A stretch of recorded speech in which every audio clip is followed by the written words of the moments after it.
رسول اللہ صلی اللہ علیہ وسلم کا فرمان ہے افضل الصیام بعد رمضان شہر اللہ المحرم وافضل الصلاة بعد المکتوبہ صلاة اللیل۔ رمضان المبارک کے بعد سب سے افضل روزے محرم کے روزے ہیں، اور فرض نماز کے بعد سب سے فضیلت والی نماز رات کی نماز ہے۔ شاید کہ آپ نے کبھی اس بات پہ بھی غور کیا ہو، اللہ کے نظام کا بھی تو ایک زاویہ ہے نا، رات کو بھی نماز ہے، دن کو بھی نماز ہے۔ اللہ تعالیٰ نے کچھ نمازیں رات کو رکھی ہیں، کچھ دن کو رکھی ہیں۔ یہ رات کی نماز افضل کیوں بیان کی ہے؟ ایک دوسری روایت اس کی وضاحت کرتی ہے، صلاۃ الرجل حیث لا یراہ الناس تعدل ب25 صلاۃ حیث یراہ الناس۔ وہ نماز جو تم اکیلے پڑھتے ہو، کوئی نہیں دیکھ رہا، اور وہ نماز جو لوگوں کے سامنے تم پڑھتے ہو، جو اکیلے انسان پڑھتا ہے وہ 25 گنے اس نماز سے زیادہ اجر والی ہوتی ہے جو لوگوں کے سامنے پڑھی جاتی ہے۔ سبب کیا ہے؟ اس وقت اس کے ذہن میں کوئی سوال ہی پیدا نہیں ہو سکتا کہ کوئی دیکھ رہا ہے۔ خالص اللہ کی رضا اور اللہ رب العزت کے ساتھ وہ محبت اور وہ نماز کے ساتھ وابستگی پیدا ہوتی ہے جو لوگوں کے سامنے نہیں ہو سکتی۔ اور ایک اور بھی اللہ تعالیٰ نے اس کا پہلو رکھا ہے جس کو ہمیں سوچنا چاہیے۔ انسان جتنا بھی تقوی اختیار کرے، خشوع اختیار کرے، تو ظہر اور عصر کی نماز میں کتنا کو رو سکتا ہے؟ نہیں روئے گا، شرما جائے گا کہ لوگ کیا کہیں گے۔ رات کی نماز جتنی ہے، اللہ تعالیٰ نے اس لیے کچھ رات کو نماز رکھتی ہے، چلو میرے بندے تم اس بات سے ڈر گئے کہ میرا چہرہ بگڑے گا، لوگ کیا کہیں گے، اندھیرا ہے اب چہرہ بگاڑ لو، جتنا بگڑے گا مجھے اتنا ہی پیارا لگے گا۔ یہ کہ اللہ رب العزت کو تو پیارا دل چاہیے۔ من قام بعشر آیات لم یکتب من الغافلین، جو عشاء سے لے کے صبح کی نماز تک 10 آیتیں کھڑا ہو کے اللہ کے سامنے پڑھ لے، اللہ رب العزت غافلوں میں سے اس کا نام کاٹ دیتے ہیں۔ ورکشاپ ہے 10 آیتیں۔ میں اس کو ایک اور زاویے سے بھی پیش کرنا چاہوں گا، ہو سکتا ہے 10 آیتیں کسی پر بھاری ہو جائیں۔ آپ یہ بتائیے آپ میں سے کون میرا محترم اور پیارا بھائی ہے جس کو آخری 2 صورتیں یاد ہیں؟ قل اعوذ برب الفلق، قل اعوذ برب الناس۔ دیکھیں ماشاءاللہ سب کو یاد۔ ان 2 صورتوں کی 11 آیتیں ہیں۔ آپ کو قرآن کا کوئی حصہ یاد نہیں ہے، آپ عشاء کے بعد کھڑے ہو کے 2 صورتیں تو پڑھ سکتے ہیں نا۔ جو 2 صورتیں یہ پڑھ لے اس کی تو 11 آیتیں بن گئی، ایک زائد ہے، بلکہ اللہ رب العزت اس کی غفلتوں کو دور فرما دیں گے۔ ومن قام ب100 آیہ کتب من القانتین، اور جو 100 آیتیں پڑھ لیتا ہے وہ تو قانتین میں سے ہو جاتا ہے۔ ومن قام ب1000 آیہ کتب من المقنطرین، اور جو 1000 آیتیں پڑھ لیتا ہے اس نے تو خزانے لوٹ لیے ہیں۔ رسول اللہ صلی اللہ علیہ وسلم نے صحابہ کرام کے ذریعے اس بات کی خبر دی اور حکم دیا، علیکم بقیام اللیل فإنہ دأب الصالحین قبلکم، لوگو رات کے قیام کو لازم پکڑ لو، یہ پہلے نیک اور صالح لوگوں کی عادت تھی، انبیاء کا طریقہ۔ وَهُوَ قُرْبَةٌ إِلَىٰ رَبِّكُمْ، تم رب کے تقرب کی اگر سچی خواہش رکھتے ہو تو یہ خواہش پوری ہو سکتی ہے، تہجد پڑھ لو۔ وَمُكَفِّرُ لِلسَّيِّئَاتِ، تمہارے گناہ جتنے بھی ہیں اس تہجد کی وجہ سے اللہ سارے گناہوں کو معاف کر دیں گے۔ وَمَنْهَاتُ لِلْآثَامِ، اس لفظ کو غور سے سنیے گا۔ آج انسان توبہ تو کر لیتا ہے گناہوں کی، لیکن کوئی ایسا راستہ بھی تو ہونا چاہیے کہ انسان گناہوں سے بچ جائے۔ حدیث کہہ رہی ہے کہ تہجد کی پابندی کر لو، اللہ تمہیں گناہوں سے بچا دیں گے۔ وَمَطْرَدَةٌ لِلدَّاءِ عَنِ الْجَسَدِ، تہجد پڑھنے والے کے جسم کی بیماریوں کو اللہ دور کر دیتے ہیں، یہ علاج بھی ہے۔ وَعَلَمْ، یقین کر لیجئے، أَنَّ شَرَفَ الْمُؤْمِنِ قِيَامُهُ بِاللَّيْلِ، مومن کا شرف اور مومن کی بزرگی اس بات میں ہے جب وہ رات کی تہجد پڑھتا ہے۔ وَعِزَّهُ اسْتِغْنَاؤُهُ عَنِ النَّاسِ، اللہ تعالیٰ اس بندے کی عزت کو ہمیشہ قائم و دائم رکھتے ہیں، جس کے ہاتھ اٹھتے ہیں تو اللہ کی طرف اٹھتے ہیں، وہ اللہ کا فقیر بن کے رہتا ہے، وہ کشکول گدائی لوگوں کے سامنے پیش نہیں کرتا۔ یہی وجہ ہے کہ اللہ کے رسول صلی اللہ علیہ وسلم صرف صحابہ کو حکم نہیں دیتے تھے۔ سیدہ عائشہ رضی اللہ تعالی عنہا فرماتی ہیں، كان يقوم من الليل حتى تورمت قدمه، آپ رات کو اتنا قیام کرتے کہ آپ کے پاؤں مبارک سوج جایا کرتے تھے، اور دوسری روایت میں آتا ہے حتى تتفطر قدماه، آپ کے پاؤں پھٹ جاتے ہیں۔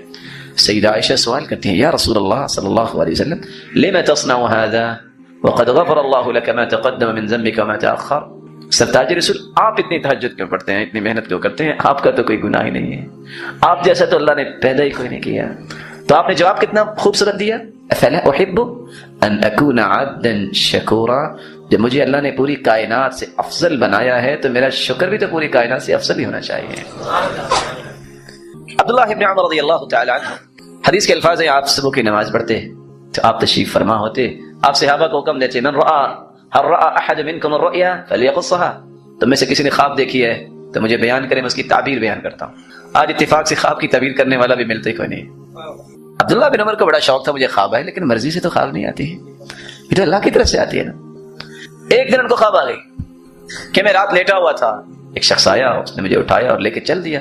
آگے دیکھا تو ایک تنور ہے، اس سے آگ نکل رہی. میں خوف زدہ ہو گیا، ففزعت، میں ڈر گیا. ایک آگے سے فرشتہ آیا اور کہتا ہے لم ترع، ڈرنے کی بات نہیں. جلدی سے مسجد پہنچے، نماز پڑھی صبح کی. خواہش تھی کہ خواب بیان کروں، وقت ہی نہیں ملا. اپنی بہن حفصہ رضی اللہ تعالیٰ عنہ کے گھر چلے گئے، جا کے خواب پیش کی. سرتاج رسول تشریف لائے، 4 کلمات اس خواب کی تعبیر میں اللہ کے رسول نے پیش کیے. کتنے کلمات؟ نعم الرجل عبداللہ لو كان يصلي من اللیل. عبداللہ بہت اچھا انسان ہے اگر وہ تہجد پڑھنے لگ جائے. فهذه الكلمات الأربعة، فهذه 4 كلمات غيرت حياة عبد الله بن عمر. کتنی عمر تھی؟ اس کے بعد 84-86 سال زندہ رہے. نافع غلام بتاتے ہیں پھر دوبارہ زندگی میں رات کو اس وقت تک سوتے نہیں تھے جب تک تہجد نہ پڑھ لیتے. پیالہ پانی کا رکھا ہوتا ہے، جب اونگ آتی تو بھگو کے اپنے چہرے پہ لگا لیتے. پھر خواب آئے، اللہ کے رسول کے پاس پہنچے. سرتاج رسول، خواب میں نے دیکھا کہ ریشم کا ایک ٹکڑا ہے اور میں اس پہ بیٹھا ہوں اور جنت میں پہنچ گیا. اچھا پھر کہتے ہیں میں دائیں طرف دیکھتا ہوں تو ٹکڑا ریشم کا اڑاتا ہے تو مجھے ادھر لے جاتا ہے. میں بائیں طرف دیکھتا ہوں جدھر میری خواہش ہوتی ہے ادھر اڑا کے لے جاتا ہے. آپ نے تعبیر کیا کی؟ نعم الرجل عبداللہ لو كان يصلي من اللیل. عبداللہ بہت اچھا بندہ ہے اگر تہجد کی پابندی کر لے. تہجد کی وجہ سے اللہ تعالیٰ نے کتنے مقامات دکھا دیے. آج یہ نعمت آہستہ آہستہ ختم ہو رہی ہے. رسول اللہ صلی اللہ علیہ وسلم کے صحابی کا بیان ہے کہ اللہ کے رسول جب مدینہ منورہ تشریف لائے تو مدینے والوں کو سب سے پہلا پیغام کیا دیا تھا؟ قدمت المدینہ ورأیت الناس قد انجفلوا الى رسول اللہ صلی اللہ علیہ وسلم. میں مدینہ پہنچا اور لوگ بھاگ رہے تھے، دوڑ رہے تھے خوشی سے. کیا کہہ رہے تھے؟ قدم رسول اللہ، قدم رسول اللہ، قدم رسول اللہ. اللہ کے رسول صلی اللہ علیہ وسلم تشریف لے آئے. میں نے بھی دیکھنا چاہا کہ کون سی مبارک ہستی ہے. جب میری پہلی نظر آپ کے رخ انور پہ پڑی تو میری زبان بول اٹھی ان ھذا الوجه لیس بوجه کذاب. یہ مبارک چہرہ جھوٹا نہیں ہو سکتا. اور آپ سب سے پہلا پیغام کیا دے رہے تھے؟ افشوا السلام. لوگوں سلام کو عام کرو. واطعموا الطعام. لوگوں اللہ کی رضا کے لیے لوگوں کو کھانا کھلایا کرو. وصلوا الارحام. رشتہ داروں کے ساتھ اچھا سلوک کیا کرو. وصلوا باللیل والناس نیام. جب لوگ سو رہے ہوں تو تم اللہ کے سامنے کھڑے ہو کے تہجد پڑھا کرو. یہ پہلا پیغام تھا. اور آج انسان کتنا پریشان ہوتا ہے کہ میری کوئی بات سن لے، کوئی مان لے. منتیں کرنی پڑتی ہیں. لیکن ایک یہ پہلو ہے، دوسرا وہ پہلو ہے ينزل ربنا تبارک وتعالى كل ليلة الى السماء الدنيا حين يبقى ثلث الليل الاخر. صحیح بخاری اور مسلم کی روایت ہے، رات کا جب تہائی حصہ رہ جاتا ہے تو اللہ رب العزت آسمان دنیا پہ نزول فرماتے ہیں جیسا کہ اس کی شان کو لائق ہے. اور پھر کیا فرماتے ہیں؟ من يدعوني فاستجيب له. کوئی ہے میرے بندوں میں سے مجھ سے دعا کرنے والا، میں اس کی دعا کو قبول کروں. من يسألني فأعطيه. کوئی ہے جو سوالی میں اس کے سوال کو سن کر اس کو عطا کر دوں. من يستغفرني فأغفر له. کوئی ہے جو اپنے گناہوں کی بخشش مانگتا ہے میں اسے معاف کر دوں. اور دوسری روایت کے الفاظ ہیں هل من مستغفر. کوئی ہے بخشش مانگنے والا. هل من مسترزق. هل من داع. کوئی ہے رزق کا متلاشی. فلا يزال كذلك حتى يضيء الفجر. جب تک فجر کا وقت نہیں ہو جاتا مالک الملک اپنے بندوں کو بلاتے ہیں آؤ مجھ سے جو لینا ہے لے لو. اللہ رب العزت اس وقت کو غنیمت سمجھنے کی توفیق عطا فرمائے. رسول اللہ صلی اللہ علیہ وسلم کا فرمان ہے اللہ تعالیٰ 3 لوگوں کو بہت پسند کرتے ہیں. ثلاثة يحبهم الله ويضحك إليهم ويستبشر بهم. 3 لوگوں کو جب دیکھتے ہیں تو اللہ مسکراتے ہیں، خوش ہوتے ہیں. ان میں سے ایک وہ ہے، کون سا شخص؟ له امرأة حسناء وفراش لين حسن. بیوی بھی ہے اور نرم و ملائم بستر بھی ہے. يذر شهوته ويقوم. يذر شهوته ويذكرني ولو شاء رقد. نہ وہ پرواہ بستر کی کرتا ہے نہ وہ پرواہ بیوی کی کرتا ہے. اللہ کے سامنے کھڑا ہو جاتا ہے. اللہ فرشتوں سے مخاطب ہو کے فرماتے ہیں یہ چاہتا تو سو سکتا تھا لیکن میری یاد کے لیے کھڑا ہو گیا. گواہ رہنا میں نے بھی اس کو جنتی بنا دیا. اور اللہ تعالیٰ نے کتنی آسانی کی ہے. آج تو اس امت کو تو اللہ نے انعام ہی بڑے دیے ہیں کیونکہ اس امت کے جو پیغمبر ہیں اس جیسا پیغمبر اللہ نے پیدا ہی نہیں کیا. اور قیامت تک ایسی ہستی آئے گی نہیں. بے مثال ہستی، ذات کے اعتبار سے بھی بے مثال اللہ نے بنایا ان کو، اور بات کے اعتبار سے بھی بے مثال. ان کی زندگی کا کوئی پہلو اٹھا لیجئے اس جیسی ہستی آج تک چشم فلک میں دیکھی نہیں. نبی کیا سناتے ہیں؟ من نام عن حزبه او شيء من ذلك فقرأه ما بین صلاۃ الفجر الی صلاۃ الظہر کتب لہ کانما قرأہ من اللیل۔ رات کو تہجد پڑھتا ہے، نہیں پڑھ سکا، صبح کی نماز سے لے کے ظہر تک اگر پڑھ لے تو اللہ اجر و ثواب تہجد کا ہی لکھتے ہیں۔ حالانکہ صبح پڑھی ہے، نہیں رات کو بیدار ہو سکا۔ آج کل کی ٹھنڈی راتوں میں بھی ساری رات تم سو کے گزار دیتے ہو، اور کتنے ایسے ہیں جو اللہ کے سامنے کھڑے ہو کے سعادتیں لوٹ رہے ہوتے ہیں، اور کتنے ایسے ہیں تم تو سوئے ہوتے ہو، وہ جنت کی سعادتوں کے مستحق بن رہے ہوتے ہیں، تم تو سوئے ہوتے ہو اور اس کو یقین ہوتا ہے کہ اللہ عرشوں کا مالک ہے، مجھے کل کو عرش کا سایہ چاہیے، وہ اللہ کے سامنے تہجد پڑھ رہا ہوتا ہے۔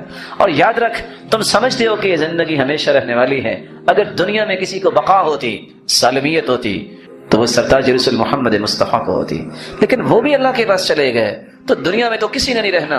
اس بقیہ زندگی کو غنیمت جانیے، اللہ اکبر، اور اس غنیمت کو بھی اپنے لیے نعمت جانیے کہ مجھے اللہ نے چند سانس دیے ہیں، میں اپنے رب کو راضی کر لوں۔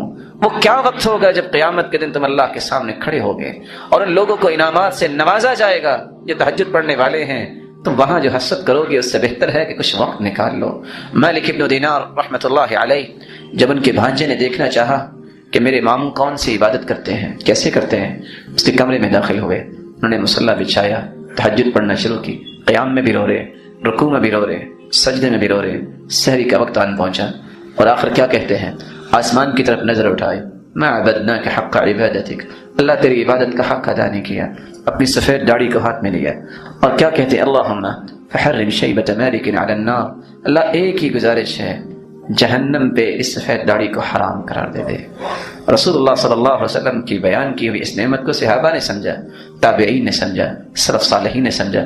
امام احمد بن حنبل سفر سے واپس آئے، سحری کا وقت ہے، ساتھی نے کہا آپ وضو کر کے تہجد پڑھنے لگے ہیں، وانت قادم من سفر، آپ تو سفر سے واپس آئے ہیں، تو انہوں نے جواب دیا کہ یہ عیب کی بات ہے، ان یکون الرجل من اہل الحدیث، ایک شخص حدیث پڑھنے والا اور پڑھانے والا ہو، ولیس لہ ورد من اللیل، اور رات کو وہ اللہ کے سامنے کھڑا نہیں ہوتا، یہ تو بہت بڑا عیب ہے۔ اور اسی لیے سلف کہا کرتے تھے الذی لا یوتر رجل سوء، جو رات کو وتر نہیں پڑھتا یہ تو برے آدمی کی نشانی ہے۔ اس لیے رسول اللہ صلی اللہ علیہ وسلم نے صبح کی 2 رکعتیں اور وتر نہ تو سفر میں چھوڑا نہ حضر میں چھوڑا۔ عادت بناؤ، زیادہ نہیں، 8 رکعتیں نہیں، 2 رکعتوں سے شروع کرو، پھر 4 تک پہنچو، 6 تک پہنچو۔ اور آداب یہ ہے، رسول اللہ صلی اللہ علیہ وسلم کا طریقہ مبارک تھا، تہجد پڑھنی ہے آہستہ آہستہ طبیعت کو بناؤ۔ کان اذا قام من اللیل افتتح صلاته برکعتین خفیفتین، آپ جب تہجد پڑھتے تو پہلی رکعتوں کو خفیف پڑھتے، ہلکی پڑھتے۔ رسول اللہ صلی اللہ علیہ وسلم کا مزاج تھا، کان لا یزید فی رمضان ولا فی غیر رمضان على 11 رکعہ، صحیح بخاری کی روایت ہے۔ اب رمضان اور غیر رمضان میں آپ 11 رکعتیں پڑھا کرتے تھے۔ رسول اللہ صلی اللہ علیہ وسلم نے ادب بیان کیا ہے، تہجد گھر میں پڑھنے کی کوشش کرو، آپ مسجد میں بھی پڑھ سکتے ہیں۔ سبب کیا ہے، صلاۃ الرجل فی بیتہ افضل من صلاتہ الا المکتوبہ، افضل من صلاتہ فی مسجد ھذا الا المکتوبہ۔ آپ مسجد نبوی میں کھڑے تھے، آپ نے حکم دیا جو شخص گھر میں نماز پڑھتا ہے، فرض نہیں نوافل پڑھتا ہے، سنتیں پڑھتا ہے، مسجد نبوی سے بھی اس کو زیادہ اجر و ثواب ملتا ہے۔ اور مسجد نبوی میں ایک نماز 1000 نماز کے برابر ہے، اور بیت اللہ میں ایک نماز 1,00,000 نماز کے برابر ہے۔ رسول اللہ صلی اللہ علیہ وسلم اکیلے تہجد کے لیے نہیں اٹھتے تھے، بلکہ آپ آواز دیتے، قومی یا عائشہ فاوتری، عائشہ اٹھو تم بھی تہجد پڑھو، قومی یا عائشہ۔ دنیا میں اکٹھے نہیں، جنت میں بھی اکٹھے ہی جانا ہے۔ بلکہ فرمایا من قام، رسول اللہ صلی اللہ علیہ وسلم آواز دیا کرتے، ایقظوا صواحب الحجرات، ان حجروں والیوں کو اٹھاؤ، لکی یصلین، تاکہ یہ بھی نمازیں پڑھیں۔ کتنے خزانے آج رات اللہ نے اتارے ہیں، رحمتوں کے خزانے، یہ محروم نہ ہو جائیں۔ اللہ رب العزت ہم سب کو بھی اس بات کی توفیق عطا فرمائے۔ رسول اللہ صلی اللہ علیہ وسلم کا ایک اور بھی مزاج مبارک تھا، وہ فرمایا کرتے تھے اور پہلے اس پہ عمل کیا کرتے۔ وہ کیا فرماتے ہیں، خیر الامور ادومها وان قل، بہترین عمل وہ ہے جو مستقل مزاجی سے کیا جائے، خواہ تھوڑا کیا جائے۔ آپ سحری کے وقت نہیں اٹھ سکتے، عشاء کی نماز کے بعد ہی آپ 8 رکعتیں پڑھ لیں۔ آپ اتنی بھی ہمت نہیں کرتے، 6 رکعتیں پڑھ لیں، 4 پڑھ لیں، اور 2 سے تو اپنے آپ کو محروم نہ کیا کریں۔ ایک وقت آئے گئے 2 بھی 4 اور 6 اور 8 ہوں گی۔ اللہ رب العزت سے دعا ہے اللہ ہمیں توفیق خاص سے نواز دے۔ اللہ رب العزت جتنے بھی یہاں تشریف فرما ہے سب کو اللہ رب العزت عزتوں، رحمتوں، راحتوں، برکتوں سے نواز دے۔ مولا کریم جو روحانی جسمانی بیمار ہیں ان کی بیماریوں کو شفاؤں میں بدل دے، جو کسی مصیبت میں ان کی مصیبت کو خوشیاں بنا دے، جو کسی بھی تنگی میں ہے اللہ ان کی تنگی کو آسانیاں بنا دے۔ اور جو بے اولاد ہیں ان کی جوڑیوں کو بارونق بنا۔ الہ العالمین صاحب مال ہیں تو ان کے مال میں برکت فرما، فتن اور آزمائشوں سے بچا، نمازوں کی پابند بنا، سچے تاجر بنا، اور بے روزگار کو بھی تو تونگر بنا، مقروض کے غیبی خزانوں سے مدد فرما۔ جس طرح آج اے اللہ تیرے گھر میں جمع ہیں، ہمیں اپنی جنت الفردوس میں جمع فرما، اور اپنے محبوب کی رفاقت نصیب فرما، اور اپنے دیدار کا مستحق بنا۔ وآخر دعوانا ان الحمد للہ رب العالمین۔ امام مہدی جن کا ظہور ہونے والا ہے اور اللہ ہی جانتا ہے کب ہونے والا ہے، رسول اللہ صلی اللہ علیہ وآلہ وسلم نے امت کو خبردار کیا اور امت کو بتایا اور فرمایا المہدی من عطرتی من ولد فاطمہ، جیسا کہ سنن ابی داود کی روایت ہے 4284، مہدی میرے خاندان اور فاطمہ کی اولاد سے ہوگا۔ اور سنن ابن ماجہ کی روایت میں الفاظ یہ ہیں مہدی ہمارے اہل بیت سے ہوگا۔ اور سعید بن مسیب فرماتے ہیں، یہ سنن ابن ماجہ کی روایت ہے 4086، ام سلمہ رضی اللہ تعالیٰ عنہ کے پاس تھے ہم نے مہدی کا تذکرہ کیا تو وہ کہنے لگی میں نے اللہ کے رسول سے سنا تھا المہدی من ولد فاطمہ، مہدی فاطمہ کی اولاد میں سے ہوں گے، اور فاطمہ کے بیٹے حسن رضی اللہ تعالیٰ عنہ ان کی اولاد میں سے ہوں گے، باپ کی طرف سے یہ حسینی ہوں گے اور والدہ کی طرف سے حسینی ہوں گے۔ امام ابن القیم رحمۃ اللہ علیہ فرماتے ہیں سیدنا حسن کی اولاد میں سے ہونے کی حکمت کیا ہے، کیونکہ سیدنا حسن رضی اللہ تعالیٰ نے خود خلافت چھوڑی تو اللہ عز و جلال نے اس کا بدلہ کیا دیا، من ترک للہ شیئا عوضہ اللہ خیرا منہ، جو اللہ کے لیے کوئی چیز چھوڑتا ہے اللہ اسے یا اس کی اولاد کو اس کا اچھا بدلہ عطا کرتے ہیں۔ امام ابن القیم فرماتے ہیں ترک الخلافۃ للہ فجعل اللہ من ولدہ من یقوم بالخلافۃ الحق، تو اللہ نے اس کی اولاد کے لیے اس خلافت کو خاص کر دیا، اس کی اولاد میں سے ہی ایک انسان ظاہر ہوگا جس کا نام محمد ہوگا اور اس کے باپ کا نام عبداللہ ہوگا جس کو امام مہدی کہا گیا ہے۔ اور رسول اللہ صلی اللہ علیہ وآلہ وسلم نے ایک تیسری روایت میں فرمایا لا تقوم الساعہ، اس وقت تک قیامت نہیں ہوگی قائم جب تک عرب کا حکمران ایک ایسا انسان نہیں ہوگا جس کا نام میرے نام جیسا ہوگا، اور پھر وہ زمین کو عدل و انصاف سے بھر دے گا، یملأ الارض عدلا کما ملئت قبلہ ظلما، جس طرح اس سے پہلے ظلم سے وہ بھر چکی ہوگی۔ یملک 7 سنین، 7 سال تک یہ حکومت سنبھالیں گے۔ ابن حبان کی یہ روایت ہے 6826۔ رسول اللہ صلی اللہ علیہ وسلم نے پھر ان کی صفات کو بھی بیان کیا۔ سنن ابی داود کی روایت ہے 4284، المہدی منی، مہدی مجھ میں سے ہوگا، اجل الجبہہ، کشادہ اس کی پیشانی ہوگی، اقن الانف، اس کی ناک لمبی اور اٹھی ہوئی ہوگی، یملأ الارض قسطا وعدلا، زمین کو عدل و انصاف سے بھرے گا، کما ملئت جورا وظلما، جیسے ظلم و زیادتی سے بھری ہوگی، یملک 7 سنین، 7 سال تک وہ حکومت کرے۔ اور ساتھ اللہ کے رسول صلی اللہ علیہ وسلم نے فرمایا، سلسلہ صحیحہ کی روایت ہے 711، یسقیہ اللہ الغیث یخرج فی آخر امت المہدی، میری امت کے آخر میں مہدی کا ظہور تو ہوگا، خروج ہوگا، اللہ عز و جلال انہیں بارش عطا کریں گے، وتخرج الارض نباتها، زمین اپنے نباتات کو نکالے گی، ویعطی المال صحاحا، اور یہ خلیفہ جو امام مہدی ہوگا یہ لوگوں کے اندر تقسیم بڑے انصاف اور مساوات سے کرے گا، تکثر الماشیہ، چپائے خوب ہو جائیں گے، تعظم الامہ، امت خوب بڑھے گی، یہاں تک کہ رسول اللہ صلی اللہ علیہ وسلم نے فرمایا ایسا یہ خلیفہ ہوگا یقسم المال ولا یعدہ، وہ مال کو اس طرح تقسیم کرے گا شمار نہیں کرے گا، کہے گا لے لو، اس قدر اللہ تعالیٰ مال کی فراوانی کرے گی، جیسا کہ صحیح مسلم کی روایت ہے 7502۔ بلکہ رسول اللہ صلی اللہ علیہ وسلم نے فرمایا، صحیح مسلم کی روایت ہے 155، کیف انتم اذا نزل فیکم ابن مریم، کیا حال ہوگا تمہارا اس وقت جب سیدنا عیسیٰ بن مریم اتریں گے، فَأَمَّكُم مِّنكُم، لیکن امامت تم میں سے کوئی کروائے گا، اور دوسری روایت میں آتا ہے وَإِمَامُكُم مِّنكُم، اور امام تم میں سے ہوگا، تمہارا امام مہدی خود تم میں سے ہوگا۔ سوال کرنے والے نے سوال کیا کہ امامت کیسے کروائیں گے؟ تدری ما امکم منکم، پھر بیان کیا فامکم بکتاب ربکم تبارک و تعالی و سنت نبیکم، وہ اللہ کی کتاب اور سنت نبی کے ساتھ وہ امامت کروائیں گے۔ رسول اللہ صلی اللہ علیہ وآلہ وسلم نے اس بات کا بھی اظہار کیا کہ امام مہدی کا ظہور کیسے ہوگا اور پھر ان کی بیعت کہاں ہوگی۔ آپ صلی اللہ علیہ وسلم نے فرمایا، سنن ابن ماجہ کی روایت ہے 4085، المہدی منا اہل البیت یصلحہ اللہ فی لیلہ، مہدی اہل بیت میں سے ہوں گے، ہم میں سے، اللہ تعالیٰ ایک رات میں ہی ان کی اصلاح کریں گے، یعنی ان کی شہرت تو نہیں ہوگی لیکن ایک ہی رات میں ان کا ظہور ہوگا، یا خلافت کے لیے ایک رات میں اللہ ان کو تیار کر دیں گے، جبکہ اس سے پہلے ان کی کوئی شہرت نہیں ہوگی۔ اور رسول اللہ صلی اللہ علیہ وسلم نے فرمایا لو لم يبق من الدہر الا یوم، اگر دنیا ختم ہونے میں ایک دن باقی رہ جائے تو اللہ عز وجلال لبعث اللہ رجلا من اہل بیتی، میرے خاندان میں سے کسی ایک آدمی کو ضرور بھیجیں گے جو زمین کے اندر عدل و انصاف قائم کرے گا۔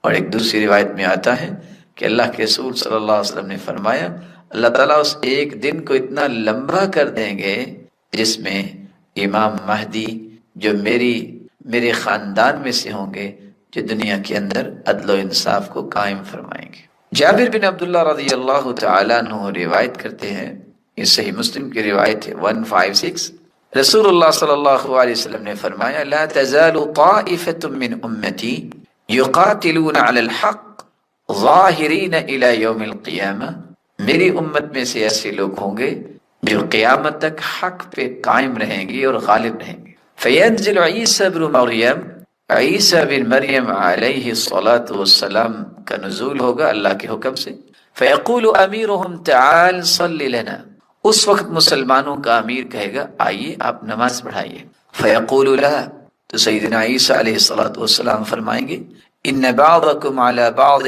امراء تکریمۃ اللہ ہذہ الامہ، تو سیدنا عیسیٰ علیہ الصلاۃ والسلام فرمائیں گے کہ نہیں، تم خود ہی آپس میں ایک دوسرے کے امام ہو، یہ اس امت کے لیے اللہ تعالیٰ کی طرف سے ادا کردہ اعزاز ہوگا۔ تو اس حدیث سے یہ بھی پتہ چلا کہ لوگوں کے ہاں یہ جو بات معروف کہ لا مہدی الا عیسیٰ، یہ بات غلط ہے، اور یہ جس چیز کا حوالہ دیا جاتا ہے جو محمد بن خالد الجندی روایت کرنے والے ہیں، جو کہ ضعیف انسان ہے، جس کے بارے میں امام حاکم ابو عبداللہ فرمایا کرتے تھے الحافظ الجندی ھذا مجہول، یہ مجہول انسان ہے، واختلف علیہ فی اسنادی، اور اس کی سند میں بھی اختلاف ہے اور اس کو قبول نہیں کیا جائے گا۔ تو رسول اللہ صلی اللہ علیہ وآلہ وسلم نے امام مہدی کا تذکرہ کیا اور ساتھ بلکہ یہ فرمایا عیسیٰ علیہ السلام کا نزول تو بعد میں ہوگا لیکن مہدی کی بیت اللہ میں ہوگی۔ سلسلہ صحیحہ کی روایت 7720، یبایع لرجل بین الرکن والمقام، ایک آدمی کی بیعت کی جائے گی حجر اسود اور مقام ابراہیم کے درمیان۔ صلی اللہ علیہ وآلہ وسلم نے یہاں تک فرمایا کہ اسی مہدی کے خلاف لشکر آئیں گے مکہ پہ حملہ کرنے کے لیے، لیکن اس لشکر کو دھنسا دیا جائے گا۔ صحیح مسلم 2883۔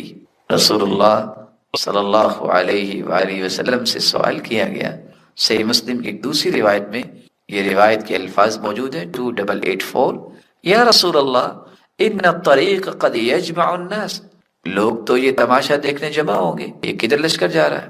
فرمایا فیہم المستبصر والمجبور وابن السبیل، کچھ لوگ تو سمجھدار اس کو قصدن اس کام کے لیے جا رہے ہوں گے، کچھ مجبور ہوں گے، کچھ مسافر بھی ساتھ ہوں گے، لیکن اللہ عز و جلال سب کو ہلاک کر دے گا۔ رسول اکرم صلی اللہ علیہ وسلم نے فرمایا جو صحیح مسلم کی تیسری روایت ہے، یخسف باوسطہم، جب بیدار جگہ پہ پہنچیں گے تو لشکر کے درمیان سے زمین دھنس جائے گی، تو جو سب سے آگے لوگ ہوں گے پچھلے لوگوں کو مدد کے لیے پکاریں گے، پھر وہ بھی دھنس جائیں گے، صرف ایک شخص بچے گا جو یہ خبر پہنچانے والا ہوگا۔ تو امام مہدی جس کے بارے میں کچھ لوگوں نے انکار کرنا شروع کر دیا، اور آج بھی کتنے ایسے لوگ جو دانش و بینش اور علم و معرفت کا دعویٰ کرتے ہیں اور چینلز پہ بیٹھ کے ان تمام روایات کا انکار کر دیتے ہیں اور کہتے ہیں کوئی مہدی نہیں آئے گا، یہ تو ایک تصور ہے، یہ تو ایک بات ہے کہ ہدایت دینے کے لیے سیدنا عیسیٰ آئیں گے اور کوئی مہدی نہیں ہوگا۔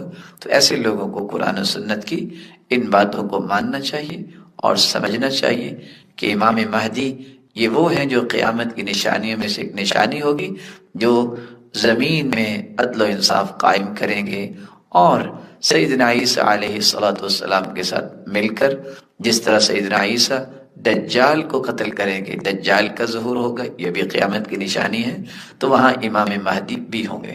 سیدنا ابو جبیرہ بن ضحاک رضی اللہ تعالی عنہ بیان کرتے ہیں کہ رسول اللہ صلی اللہ علیہ وسلم نے فرمایا بعثت فی نسم الساعہ، مجھے تو آغاز قیامت میں بھیجا گیا۔ یہ روایت ہے صحیح الجامع کی 5143، جبکہ مسند احمد کی روایت کے الفاظ یہ ہیں۔ سیدنا بریدہ رضی اللہ تعالی عنہ بیان کرتے ہیں بعثت انا والساعہ جمیعا، میں اور قیامت اکٹھے بھیجے گئے ہیں۔ ان کادت لتسبقنی، اور قریب تھا کہ قیامت مجھ سے سبقت لے جاتی۔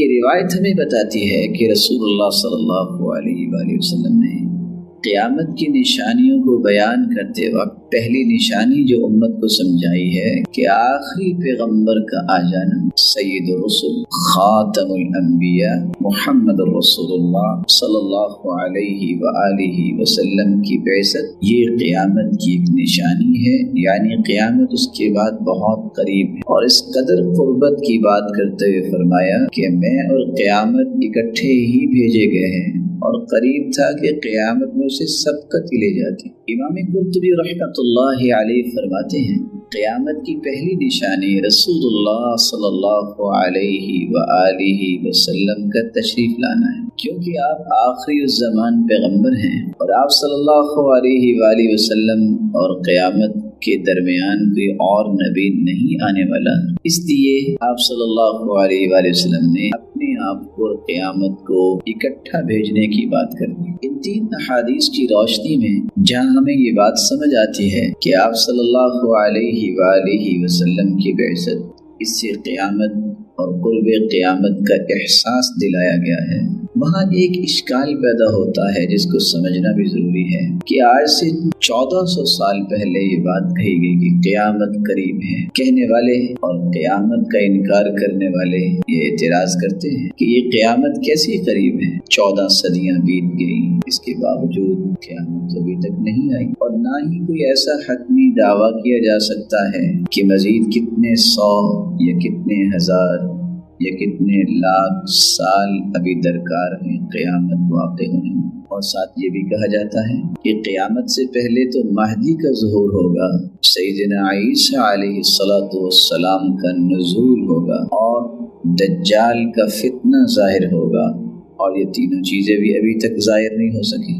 جس سے پتہ چلتا ہے کہ قیامت ابھی کافی دور ہے، لیکن قرآن اسے کہہ رہا ہے کہ قیامت تو بہت قریب ہے۔ ایسے شبہات، ایسے اشکالات ہمیشہ ان لوگوں کی طرف سے ہی وارد ہوتے ہیں جو اللہ ذوالجلال کی باتوں کو صحیح سمجھ نہیں پاتے، جو قرآن و حدیث کا انکار ڈائریکٹلی یا انڈائریکٹلی کرنے میں جرأت کرتے ہیں۔ اس طرح کے شبہات کا جواب اس سے پہلے مفسرین دے چکے ہیں۔ ان جوابات میں سے پہلا جواب یہ ہے کہ آپ صلی اللہ علیہ وآلہ وسلم نے جو فرمایا ہے کہ قیامت بہت قریب ہے، جس طرح میری آمد اور قیامت یہ اکٹھے آئے ہیں، اس قریب اور بعید کو کس مفہوم میں سمجھنا چاہیے؟ قرب اور بعد، قریبی اور دوری، جہاں یہ دونوں لفظ نزدیک اور دور کے لیے استعمال کیے جاتے ہیں، اسی طرح ان کا استعمال یہ بھی ہے کہ کسی چیز کے واقع ہونے، اس کے وقوع اور عدم وقوع کے لیے بھی استعمال ہوتے ہیں۔ تو گویا کہ کافر بھی اس وقت قیامت کے متعلق جو اپنی رائے زنی کرتے تھے کہ قیامت تو آنی نہیں ہے، تو قیامت قریب ہے، اس کا معنی یہ ہوتا ہے کہ قیامت واقعتاً آنے والی ہے، اور یہ یقینی بات ہے، اس میں شک شبے کی گنجائش نہیں ہے۔ اور کافر اس بات کا انکار کرتے تھے، جس انکار کی حقیقت کو قرآن اور حدیث نے کھولا کہ نہیں، تم تو سمجھتے ہو قیامت آنی ہی نہیں، قیامت آئے گی۔ یہ واقع ہوگی، یہ ایک یقینی بات ہے، اس میں شک کی گنجائش ہی نہیں۔ اس لیے حافظ ابن کثیر رحمۃ اللہ علیہ فرماتے ہیں کل ما آت فهو قریب وواقع لا محالہ، جو چیز آنے والی ہو اسے قریب ہی کہا جاتا ہے، لہذا اس کا وقوع جو ہے وہ لا محالہ ضروری ہے۔ امام قرطبی رحمۃ اللہ علیہ وہ فرماتے ہیں کل ما هو آت فهو قریب، ہر وہ چیز جس کا وقوع یقینی ہو، جس کا واقع ہونا حقیقی ہو، اسے قریب ہی کہا جاتا ہے۔ دوسرا معنی یہ ہے اور دوسرا جواب یہ ہے جو لوگ کہتے ہیں کہ ابھی تک تو قیامت آئی نہیں، کیسے قریب ہوئی؟ قیامت کے قریب اور بعید ہونے کا معنی اس کے قرب اور بعد کو سمجھنے کے لیے کائنات کی عمر کے اعتبار سے سمجھا جائے۔ عمر کے اعتبار سے سمجھنے کا کیا معنی ہے؟ جب سے کائنات معرض وجود میں آئی ہے اب تک اس کی مجموعی عمر کا بہت بڑا حصہ گزر چکا ہے، جو حصہ باقی رہ گیا ہے وہ تو تھوڑا ہی ہے۔ اس لیے حدیث کے الفاظ ہیں انما بقاؤکم فیما سلف قبلکم من الامم کما بین صلاة العصر الى غروب الشمس، تم سے پہلے جو امتیں گزر چکی ہیں ان کے مقابلے میں تمہاری مدت بقا اتنی ہے جتنی مدت نماز عصر سے غروب شمس تک ہے۔ عسى ان يكون قریبا، شاید کہ قیامت قریب ہے۔ آپ صلی اللہ علیہ وسلم کا فرمان مبارک جو صحیح بخاری میں ہے 7467، اور یہ جو عسى ان يكون قریبا، شاید کہ قیامت قریب ہے، اس آیت اور حدیث کی روشنی میں امام آلوسی رحمۃ اللہ علیہ کی بات سمجھنے والی ہے۔ وہ لکھتے ہیں قربہ لأن ما بقی من زمان الدنیا اقل مما مضى منه، قیامت قریب ہے کیونکہ دنیا کی عمر کا جتنا باقی حصہ ہے اس سے بہت زیادہ حصہ گزر چکا ہے۔ کہاں 1,24,000 پیغمبروں کی بعثت ہوئی، کہاں آخری پیغمبر تشریف لا چکے، جب اس ہستی کے بعد کوئی پیغمبر ہے ہی نہیں، تو یہ ایک بدیہی بات سمجھ میں آ رہی ہے کہ اب قیامت بالکل قریب ہے، کیونکہ اس کے بعد تو نبوت کا سلسلہ ہی ختم ہو گیا، جو اللہ کی طرف سے احکامات آنے تھے وہ آ چکے، اب تو اس کی تنفیذ کے لیے کوشش کی جائے گی۔ جو اللہ کے پیارے پیغمبر کے سچے وارث ہیں وہ انہی تعلیمات کو آگے پہنچانے میں اپنی زندگیاں کھپائیں گے، اور یہاں تک کہ اللہ کے حکم سے یہ نشانیاں چلتی چلتی بڑی نشانیوں کی طرف منتقل ہوں گی اور آخر قیامت آ جائے گی۔ اس بات کا ایک تیسرا جواب بھی بن سکتا ہے کہ قیامت کے قرب و بعد کو سمجھنا کہ قریب ہے کہ دور ہے، 1400 سال ہو گئے ابھی تک نہیں آئی، اس کا تعلق اللہ تعالیٰ کے علم کے ساتھ بھی موقوف ہے، یعنی اللہ تعالیٰ کے نزدیک تو قیامت انتہائی قریب ہے، جبکہ لوگ اسے دور سمجھ رہے ہیں۔ کیسے اللہ تعالیٰ کے نزدیک قریب ہے؟ کہ لوگ ہی سمجھتے ہیں نا پتہ نہیں ابھی میں کو 50-60 سال مزید زندہ رہوں گا، اللہ کا تو علم ہے کہ کب موت وارد کرنی ہے کس انسان پر، اور جو فوت ہو جاتا ہے اس کی قیامت تو قائم ہو جاتی ہے، تو بہت قریب ہے اللہ کے نزدیک۔ اور یہ آیات جو قیامت کے متعلق اور اس کی حقیقت کو واضح کرنے والی تھی، ان کے اولین مخاطب کفار مکہ تھے، ان کو یہ وعید سنائی گئی، انہیں قرب قیامت سے ڈرایا گیا، مگر ان کی زندگی بیت گئی، مزید 1400 سال بیت گئے، لہذا وقوع قیامت لوگوں کے لیے بعید اور انتہائی بعید ہے، لیکن اللہ کے حساب سے دنیا کی کل مدت زندگی چند دن سے زیادہ نہیں ہے۔ تو اس کو قرآن مجید کی ان آیات کی روشنی میں بھی سمجھنے کی ضرورت ہے۔ اللہ تعالیٰ کا ایک دن دنیا کی 1000 دن، اور دوسری آیت کے مطابق 50,000 سالوں کے برابر ہے۔ فی یوم کان مقدارہ 1000 سنۃ مما تعدون، ایک ایسے دن میں جس کا اندازہ تمہاری گنتی میں 1000 سال کے برابر ہے۔ تو اللہ عز و جلال کے علم کے مطابق یہ قریب ہی ہے۔ اور دوسری جگہ اللہ عز و جلال نے فرمایا فی یوم کان مقدارہ 50,000 سنہ، ایک ایسے دن میں جس کی مقدار 50,000 سال کے برابر ہے۔ تو تو اس اعتبار سے اللہ ذو الجلال کے علم کے مطابق تو قیامت بہت قریب ہے، اور اس کی تائید یہ آیت بھی کرتی ہے انہم یرونه بعیدا ونراہ قریبا، وہ لوگ تو اس کو دور سمجھتے ہیں، ہم اس کو بہت قریب سے دیکھتے ہیں اور قریب سمجھتے ہیں۔ تو رسول اللہ صلی اللہ علیہ وآلہ وسلم کی بعثت یہ قیامت کی سب سے پہلی نشانی ہے، اس کے بعد قیامت قریب ہے۔ قلب الامر ظاہرا لبطن، کسی معاملے کو اچھی طرح پہچان کرنا، یہ پہچان جو ہوتی ہے گہرائی کسی پہچان میں، اور گہرائی جو ہوتی ہے عربی زبان میں اس کو بھی قلب کہتے ہیں، اور حقیقت یہ ہے جو چیز انسان دل سے کر رہا ہوتا ہے تو اس چیز کی گہرائی تک پہنچتا ہے۔ کچھ لوگ اللہ تعالیٰ کے سامنے کھڑے ہوتے ہیں، نماز بہت مخت نمازی ہو جیسے اللہ کے رسول پڑھا کرتے، لیکن دل کی اتھا گہرائیوں میں اللہ سے ہم کلامی، توجہ، گفتگو، محبت، خوشی اور سرور اس کے دل میں موجود ہوتا ہے جب وہ دل سے کوئی عبادت۔ اسی طرح جب انسان کسی سے دل سے محبت کرتا ہے کس طرح اس کی محبت دل پہ چھائی رہتی ہے، یہی کیفیت جب اللہ کی محبت میں ہو تو وہ دل کتنا سرشار ہوتا ہے، وہ دل کتنا خوش ہوتا ہے، اور اس محبت کے ثمرات اور اس کے نتائج اس کو دنیا میں نظر آتے ہیں، ہر وقت اس کا دل پرسکون ہوتا ہے۔ رسول اکرم صلی اللہ علیہ وآلہ وسلم ایک حقیقت بیان کی ہے، اور وہ حقیقت یہ ہے، حدیث کے الفاظ ہیں لیس آدمی الا وقلب بین اصبعین من اصابع الرحمن فمن شاء اقام ومن شاء ازاغ، سلسلہ صحیحہ کی روایت ہے۔ پوری کائنات کے دل اللہ ذوالجلال کی 2 انگلیوں کے درمیان ہے، پوری کائنات کے دل اللہ ذوالجلال کی 2 انگلیوں کے درمیان، جس کو رب تعالی چاہیں سیدھا رکھیں، جس کو چاہیں ٹیڑھا کر دیں، اور ساتھ یہ فرمایا یقلبها کیف یشاء، اللہ جس طرح چاہیں اس کو بدل دیتے۔ یہ حدیث اگر کسی کے ذہن میں آ جائے دنیا جہان کی تمام پریشانیاں ختم ہو جاتی۔ آج مجھے اور آپ کو اعتراض ہوتا ہے فلاں شخص میرے سے صحیح بات نہیں کرتا، اس کا دل اور میرا دل کس کے قبضے میں؟ اللہ کے قبضے میں۔ یہ کیسے ہو سکتا ہے کہ اللہ تعالیٰ کے قبضے میں کوئی چیز ہو تو وہ مانے نہ؟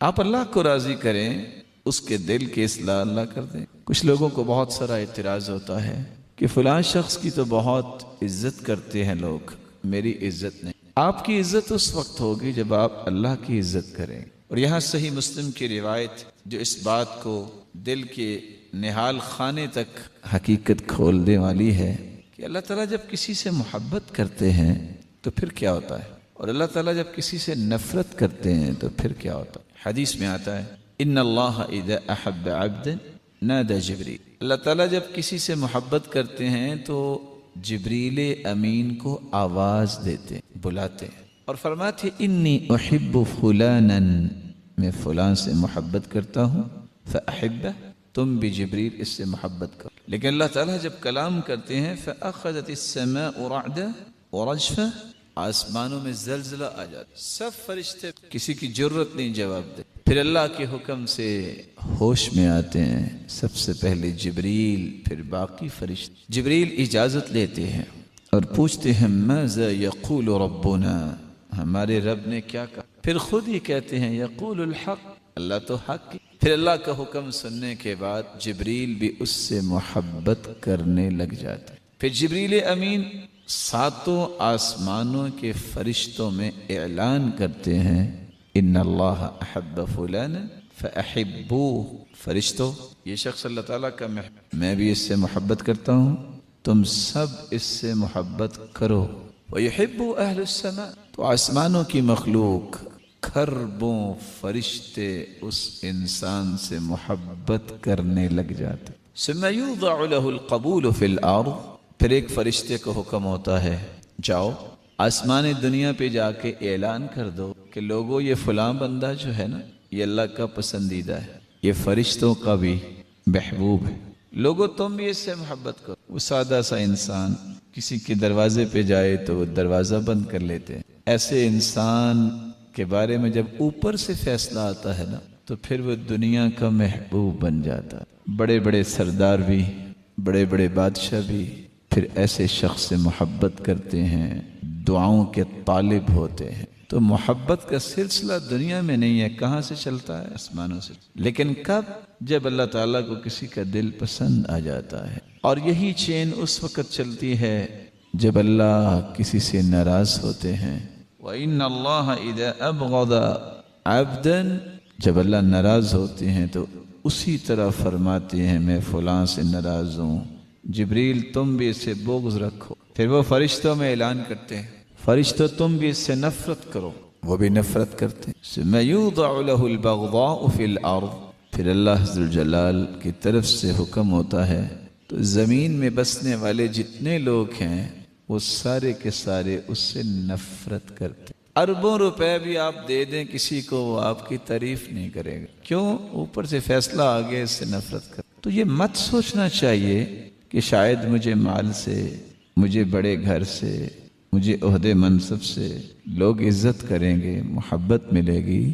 محبت کی بنیاد آسمانوں سے ہوتی، اور اس لیے رسول اللہ صلی اللہ علیہ وسلم فرمایا ان للہ ملائکۃ تنطق على ألسنة بني آدم بما في المرء من الخیر والشر، لوگ بول رہے ہوتے ہیں لیکن حقیقت میں کچھ اللہ کے نورانی فرشتے ہیں جو لوگوں کی زبانوں پہ بولتے ہیں۔ کیا لوگوں کی زبانوں پہ بولتے ہیں؟ یہ بندہ بہت اچھا ہے، اس کا اخلاق بہت اچھا ہے، اس کی نماز بہت اچھی ہے، اس کے کام بہت اچھے ہیں۔ یہ لوگ نہیں بول رہے ہوتے، یہ کون بول؟ اللہ کے نورانی فرشتے انسانی زبانوں پہ بول رہے ہوتے۔ بما فی المرء من الخیر والشر، اور اگر کسی کی زبان پہ ہو فلاں تو چور ہے اور جھوٹا ہے، فلاں تو شرابی ہے، فلاں کی تو بات چھوڑیں وہ تو بڑا عجیب، یہ لوگ نہیں بول رہے ہوتے، یہ اللہ کے نورانی فرشتے لوگوں کی زبانوں پہ بولتے ہیں۔ انتم شہداء اللہ فی الارض، تم زمین پہ اللہ کی طرف سے گواہ ہو۔ انسانوں کی گواہی چھوٹی گواہی نہیں ہوتی، اس لیے اللہ تعالیٰ سے دعا یہ اور ہمیں اپنا محبوب بنا لے۔ جس کو اللہ تعالیٰ نے اپنا محبوب بنا لیا، اپنا پیارا بنا لیا، اپنے قریب کر لیا، اس شخص سے بڑا خوش نصیب اور سعادت مند نہیں ہے۔ دل کا معنی سمجھنے کے بعد آئیے دل کی اقسام کی طرف۔ بنیادی طور پہ دلوں کی 3 قسمیں۔ کتنی قسمیں پسند کریں گے؟ کیوں جی؟ کس سونا پسند کریں گے؟ السلام علیکم کو میں نے اسلام کیا، ان کو جواب دیں۔ اسے ٹائم تو سونے درس کی بجائے سونے کی چھٹی۔ دل کی بنیادی طور پہ 3 قسمیں ہیں۔ کتنی قسمیں ہیں؟ کافر کا دل، مومن کا دل، منافق کا دل۔ کافر کے دل پہ تو مہر لگی ہوئی ہے، اس کی تو بات ہم نہیں کریں گے، کیونکہ اس نے تو بغیر حساب کے جہنم جانا۔ فَلَا نُقِيمُ لَهُ يَوْمَ الْقِيَامَةِ وَزْنًا، کافر کا تو کوئی حساب و کتاب ہی نہیں ہے، کوئی وزن ہی نہیں ہوگا، سیدھا جہنم میں، کوئی ضرورت نہیں ہے، اعمال ہے ہی نہیں جس کا وزن کیا جائے۔ مومن کا دل، اس کی 8 کیفیات ہوتی ہیں، 8 دلوں کا تذکرہ اللہ تعالیٰ نے قرآن میں بیان کیا۔ اور منافق، فاجر، گنہگار، فاسق، برائیاں کرنے والا، یہ 12 دل ہیں جن کا تذکرہ قرآن نے کیا ہے۔ تو ہم انشاءاللہ ان 20 دلوں کے متعلق آج سمجھیں گے، اور پھر ہمیں دیکھنا کون سی کیفیت پہ موجود ہے، بہت آسانی سے ہم پہچان سکیں گے اور اپنی اصلاح کے لیے ایسے پہلو اختیار کر سکیں گے کہ ہمارے دل کی اصلاح ہو سکے۔ کون سے وہ 8 دل ہیں جو مومن کے دل ہو، جو اللہ کے دیدہ دل سے پہلا دل ہے القلب، سلام، قلب سلیم۔ کس چیز سلامت؟ ایسا دل جو کفر سے سلامت، کفر اور نفاق اس سے خالی، سلامتی والا دل، خالص اللہ جلال کی محبت سے لبریز ہو، ایسے دل کو قلب سلیم کہتے ہیں۔ قرآن مجید میں اللہ ذو الجلال فرماتے ہیں یوم لا ينفع مال ولا بنون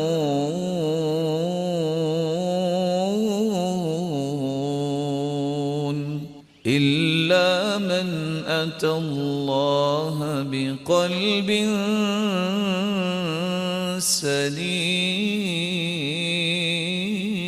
سلیم۔ قیامت کا دن ایسا دن ہے لا ينفع مال، جتنا بھی مال لے کے آؤ گے کام نہیں. لے کے کون آئے گا؟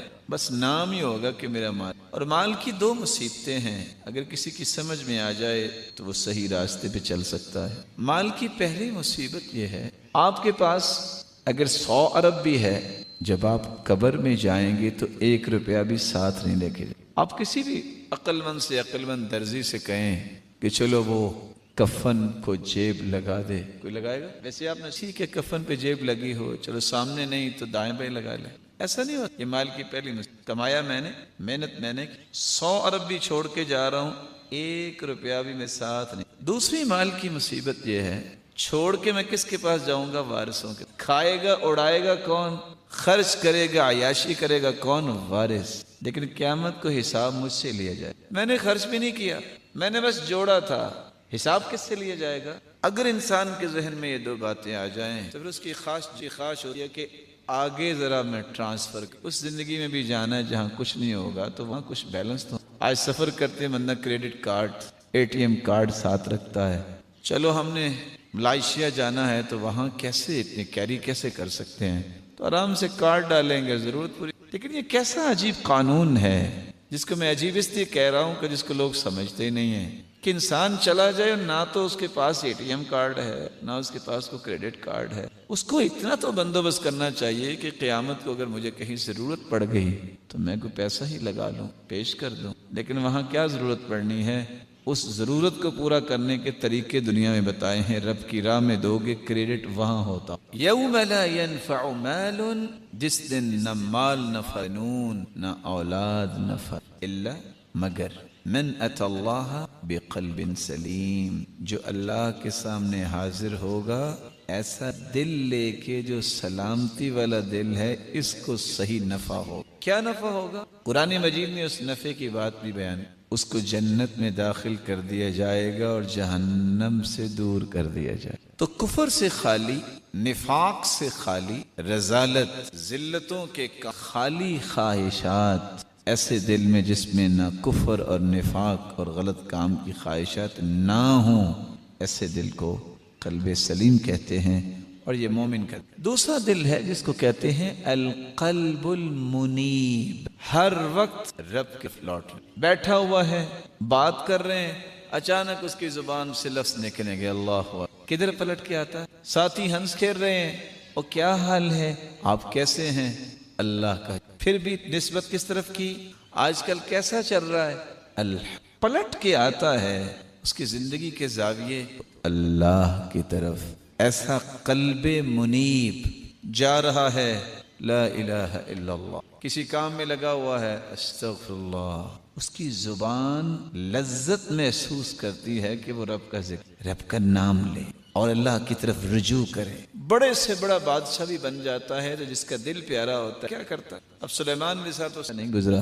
کتنی بڑی حکومت، اتنی بڑی حکومت، پرندوں کی باتیں سمجھ رہے ہیں، حتیٰ کہ چونٹی کی بات بھی سمجھ رہے ہیں، زبانیں سمجھ. اللہ تعالیٰ نے جب وہ ملکہ سبا بلقیس کا وہ تخت آنکھ جھپکنے سے سامنے لا کے رکھ دیا تو وہاں یہ نہیں کہا دیکھا میری طاقت ہے، فوراً کہا ھذا من فضل رب، میرے رب کا فضل ہے. فضل کس کا ہے؟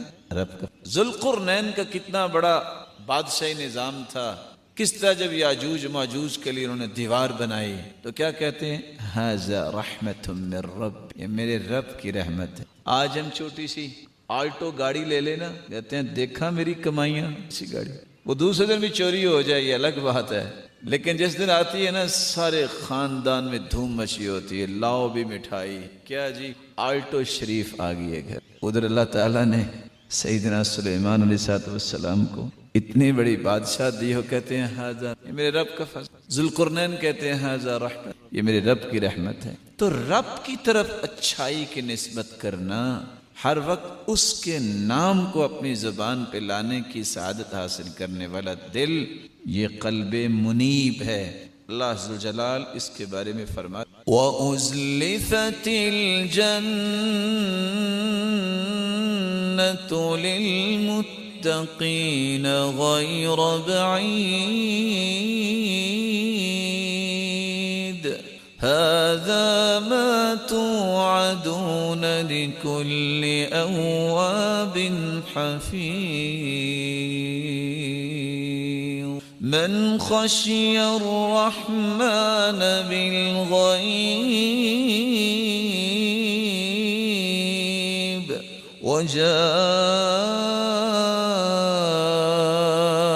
وجاء بقلب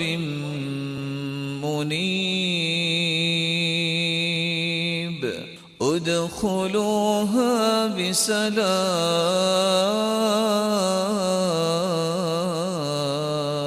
ذلك يوم الخلود لهم ما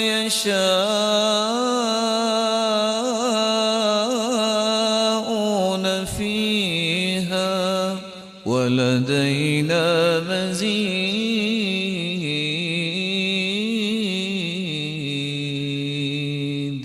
وأزلفت الجنة اور قریب کر دی جائے گی جنت للمتقین تقین کے لیے غیر بعید دور نہیں ہوگا ھذا ما توعدون اللہ فرمائیں گے میرے بندے یہ تیرے ساتھ میرا وعدہ تھا میں نے پورا کر دیا تجھے لکل اواب حفیظ جو اپنے ایمان کی حفاظت کرتا ہے خوشی سے اللہ کا نام لیتے ہیں اواب لوٹنے والے صلاۃ الاوابین کو فرض نہیں ہے یہ نماز کے لوگوں کی جو خوشی سے رب کے سامنے جانا چاہتے ہیں کب سخت گرمی میں 10:30 11 بجے کیا شدت اور حدت ہوتی ہے گرمی کی اونٹنی کے بچوں کے پاؤں زمین پہ رکھیں تو جلنے لگ جاتے ہیں یہ صلاۃ حین رمضت الفصال اس وقت بھی اگر کسی کا دل چاہے نہیں بھائی اللہ اکبر مجھے یہ کام کرو کیا کام کرنا ہے میں نماز پڑھ ایسے لوگوں کے جنت اللہ قریب کر دے گا من خشی الرحمن اور نشانی ان کی ہے ایک تو متقی ہوتے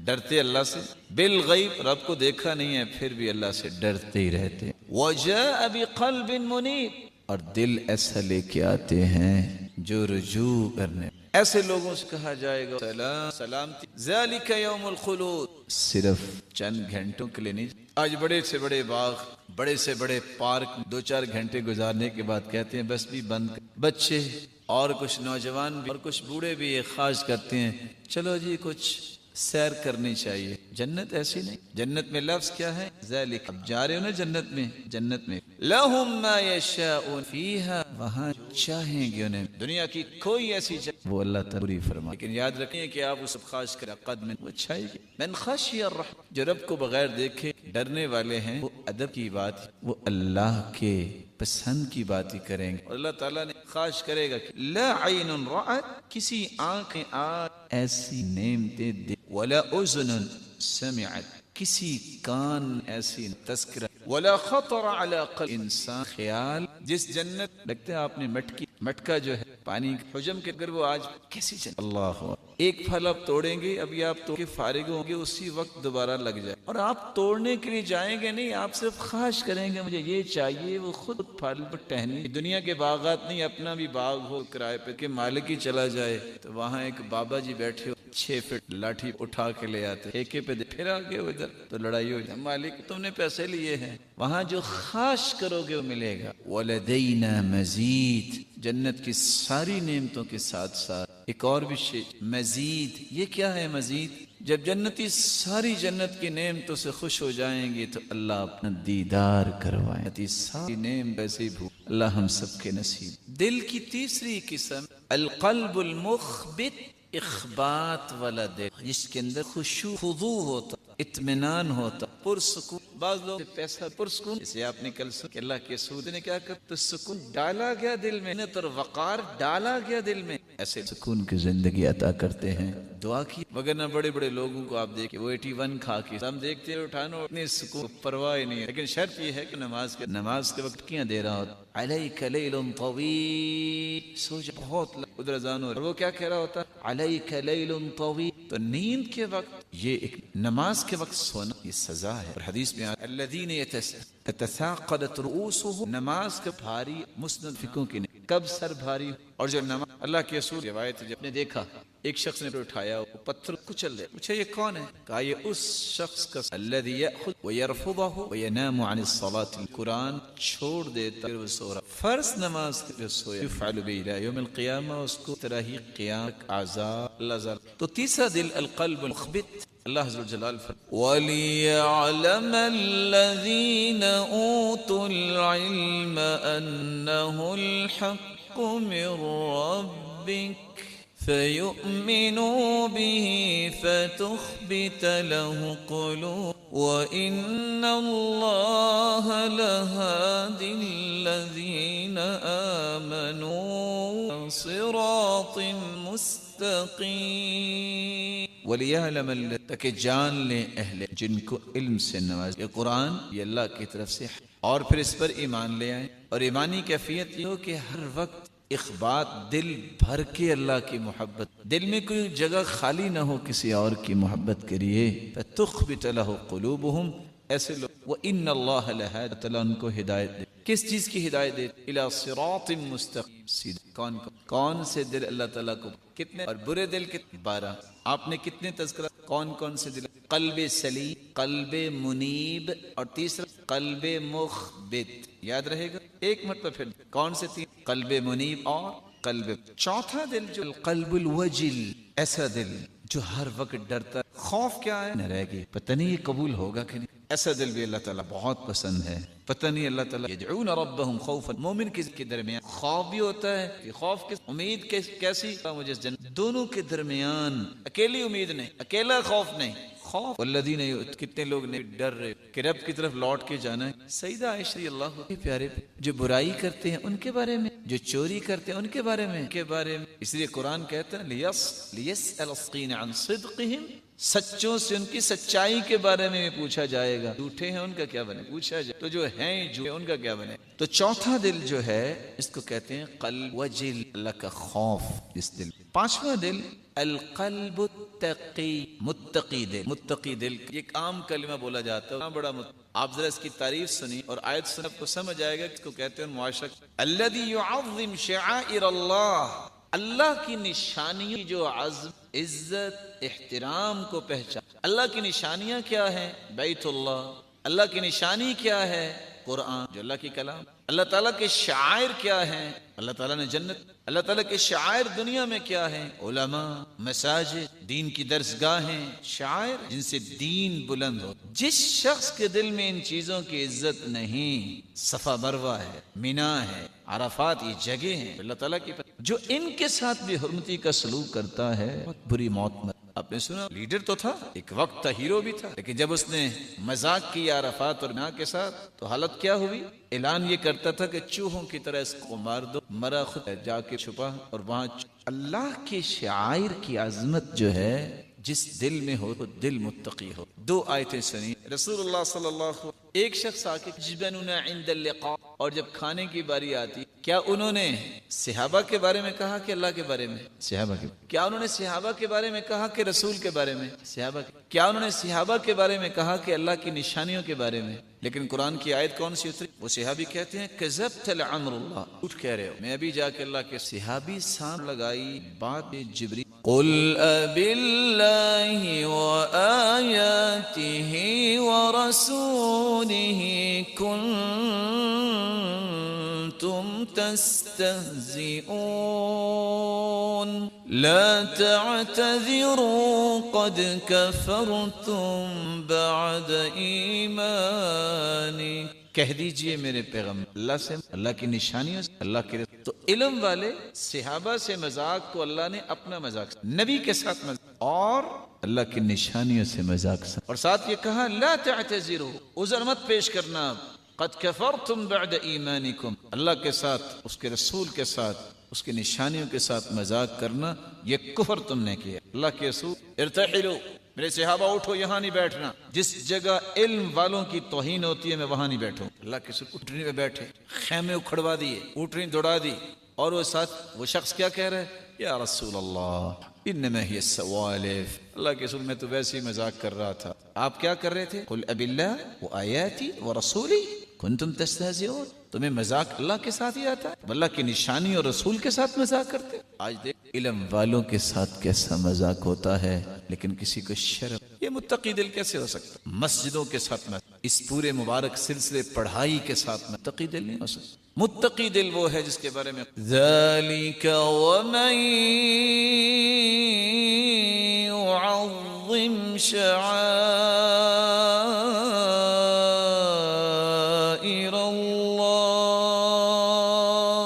فَإِنَّهَا مِن تَقْوَى الْقُلُوبِ۔